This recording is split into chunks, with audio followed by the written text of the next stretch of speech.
Okay, so this is day 21 of the videos. Apparently I'm singing now. Who knew that was gonna happen? I didn't.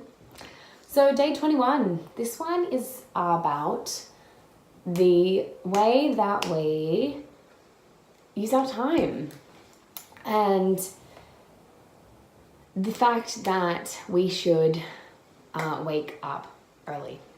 So the 21st piece of advice that I would give to my childhood self is, obviously, when you're a child, you wake up early anyway, but continue to wake up early would be my advice.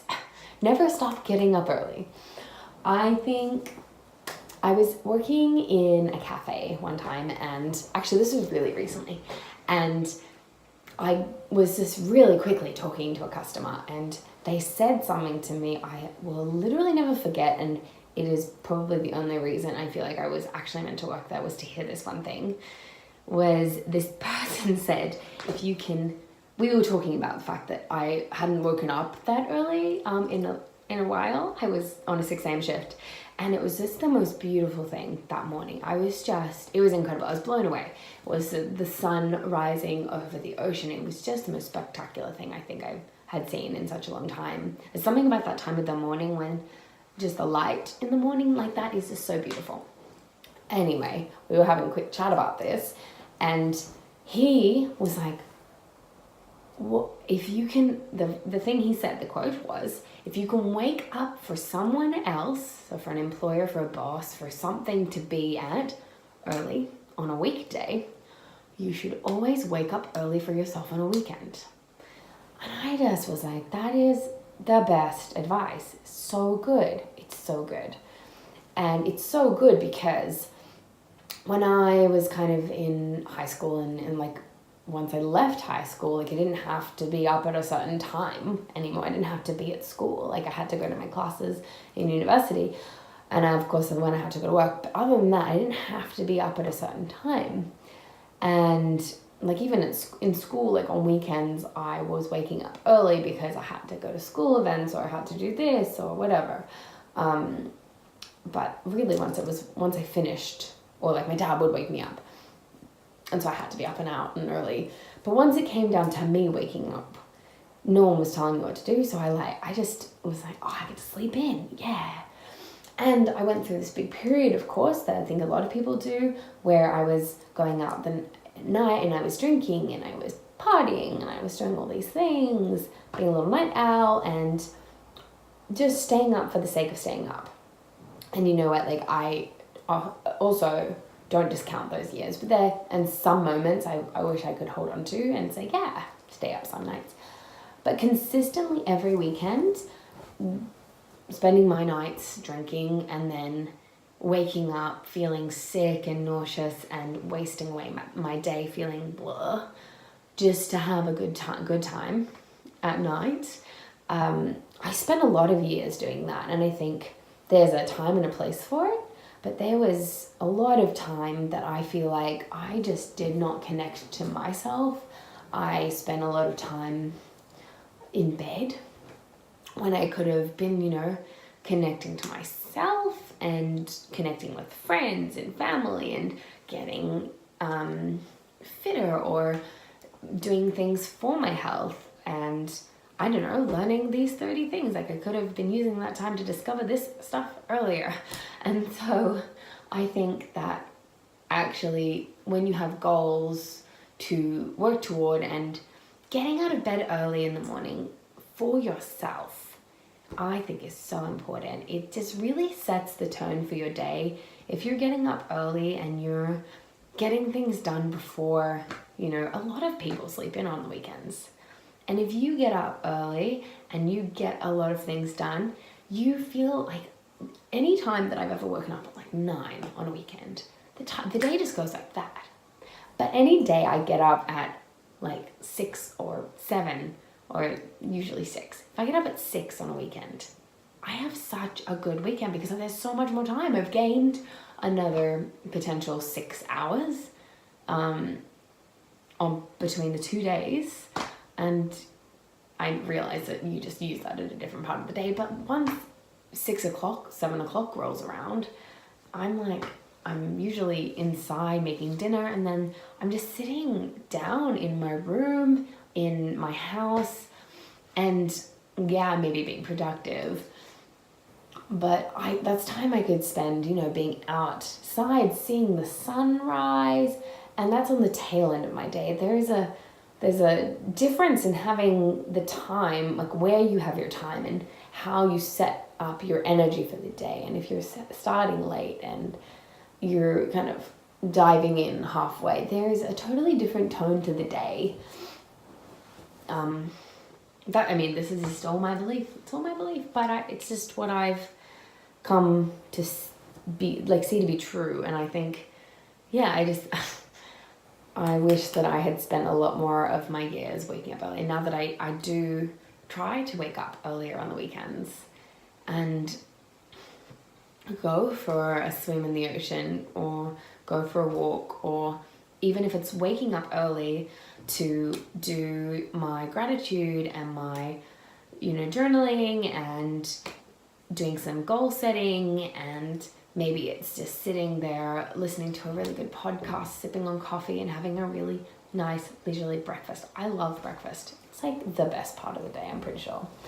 And just taking my time with it, just enjoying that time and really connecting with myself in the morning, and then using all of that built up energy just because it's a fueling thing. Maybe I'm going to sit there and play my ukulele, maybe go for a skate along the whatever Corso. It just really fuels me for the rest of the day, and then I maybe do all that until 10 o'clock in the morning when I would usually wake up, and I'm already energized instead of waking up at 9 or 10 in the morning and like being sluggish and like, I don't know if you've gone for a few drinks the night before. Not to diss drinking, of course. I like a good drink. But it's just the idea that it sets you back, and then it's like the energy you bring to that day is like, ugh. And then that's your headspace, and that's affecting your headspace, which affects your body, which affects your mood, which affects your perceptibility to other people's opinions, and like they all feed into the other, and maybe, it just like all feeds into each other. So yeah, I think that is my piece of advice, number 21. In terms of teaching kids this, I don't know, again, it's just coming back to modeling, just showing by example, having a morning routine. I think getting kids to have their own morning routine is so cool, and teaching them the value of a nighttime routine also, like the value of routine on both ends of the day and what that looks like and how that can help fuel you for the day. These hours at the beginning and the end seem to not really be addressed. It's like just filling time. It's like you wake up and you got to fill time till you got to get to school or work. And then after you finish work, you got to fill time before you go to bed. Instead, there's these really valuable pockets of time that we could be using to make the rest of the big portion of the day really good, instead of just something that happens to us. We get really actually using those pockets of time to get intentional